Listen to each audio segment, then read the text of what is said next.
वणक्कम।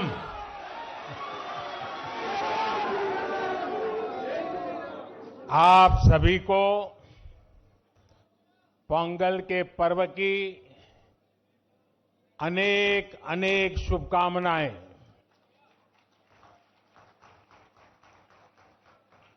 इनिय पोंगल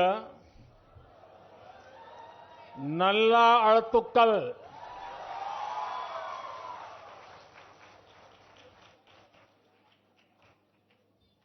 पोंगल के पवित्र दिन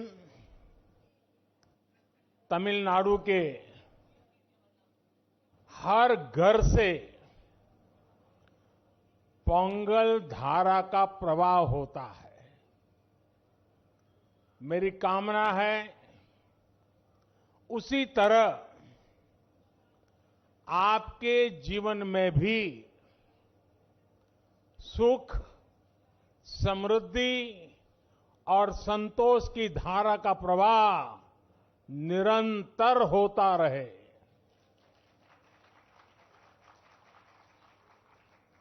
कल ही देश ने लोहड़ी का पर्व धूमधाम से मनाया है। कुछ लोग आज मकर संक्रमण उत्तरायण मना रहे हैं, कुछ लोग शायद कल मनाएंगे। माघ बिहू भी बस आने ही वाला है।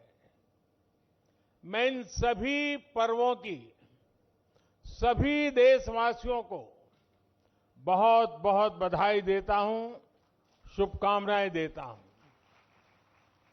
साथियों, यहां मुझे मेरे कई परिचित चेहरे नजर आ रहे हैं। पिछले साल भी हम सब तमिल पुथांडु के अवसर पर यहां मिल चुके हैं। मैं मुरुगन जी को धन्यवाद देता हूं कि उन्होंने मुझे इस अद्भुत आयोजन का हिस्सा बनने का अवसर दिया। ये ऐसा है जैसे मैं अपने परिवार और दोस्तों के साथ कोई उत्सव मना रहा हूं। साथियों, संत तिरुवल्लुवर ने कहा है, तल्ला विळयुळुम तक्कारुम ताळिवल्ला चेवरुम सेवर्द नाडु। यानी अच्छी फसल, पढ़े लिखे व्यक्ति और ईमानदार व्यापारी, ये तीनों मिलकर राष्ट्र निर्माण करते हैं। तिरुवल्लुवर जी ने पॉलिटिशियन का उल्लेख नहीं किया है। ये हम सबको संदेश है। पोंगल पर्व में ताजी फसल को भगवान के चरणों में समर्पित करने की परंपरा है।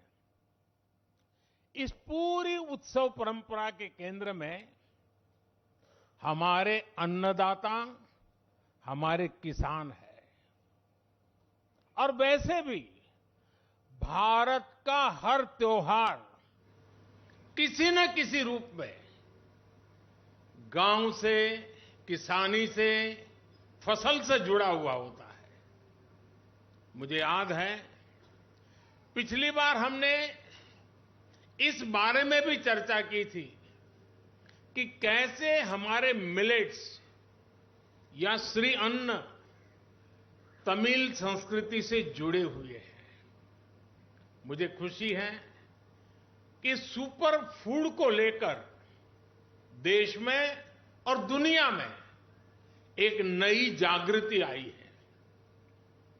हमारे बहुत सारे नौजवान मिलेट्स, श्री अन्न को लेकर नए स्टार्टअप शुरू कर रहे हैं और ये स्टार्टअप्स आज बहुत पॉपुलर हो रहे हैं। श्री अन्न के उत्पादन से हमारे देश के 3 करोड़ से अधिक छोटे किसान जुड़े हुए हैं। हम श्री अन्न को प्रमोट करते हैं तो सीधे सीधे ये 3 करोड़ किसानों का भला होता है। साथियों, पोंगल के अवसर पर तमिल महिलाएं अपने घर के बाहर कोलम बनाती है। सबसे पहले वो आटे का इस्तेमाल करके जमीन पर कई डॉट्स बनाती है और एक बार जब सारे डॉट्स बन जाते हैं तो हर एक का एक अलग महत्व होता है। ये तस्वीर ही मन लुभाने वाली होती है, लेकिन कोलम का असली रूप तब और वैभवशाली हो जाता है जब ये सभी डॉट्स मिला दिए जाते हैं और बड़ी कलाकृति बनाकर इसमें रंग भरा जाता है। हमारा देश और उसकी विविधता भी कोलम के जैसी है। जब देश का कोना कोना एक दूसरे से भावात्मक रूप से जुड़ता है तो हमारी शक्ति एक अलग रूप दिखाती है।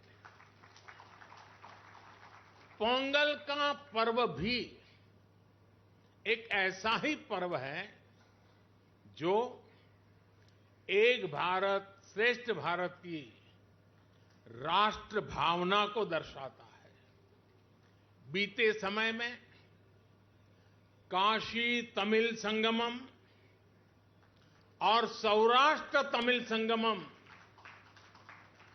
अत्यंत महत्वपूर्ण परंपरा शुरू हुई है और उसमें भी ये भाव प्रकट होता है, ये भावना दिखती है। इन सभी आयोजनों में बहुत बड़ी संख्या में हमारे तमिल भाई बहन उत्साह से हिस्सा लेते हैं। साथियों, एकता की यही भावना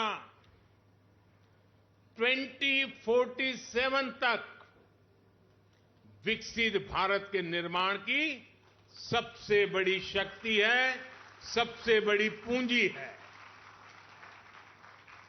आपको याद होगा, लाल किले से मैंने जिस पंच प्राण का आह्वान किया है उसका प्रमुख तत्व देश की एकता को ऊर्जा देना है, देश की एकता को मजबूत करना है। पोंगल के इस पावन पर्व पर हमें देश की एकता को सशक्त करने का संकल्प दोहराना है। साथियों, आज यहां मुझे बताया गया बहुत से कलाकार और जाने-माने कलाकार, गणमान्य कलाकार अपनी प्रस्तुति के लिए तैयार है। आप सब भी इंतजार करते होंगे, मैं भी इंतजार करता हूं। ये सभी कलाकार राजधानी दिल्ली में तमिलनाडु को जीवंत बनाने वाले हैं।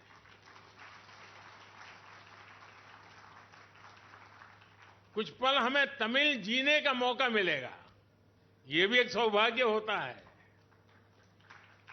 मेरे इन सभी कलाकारों भी अनेक अनेक शुभकामनाएं हैं।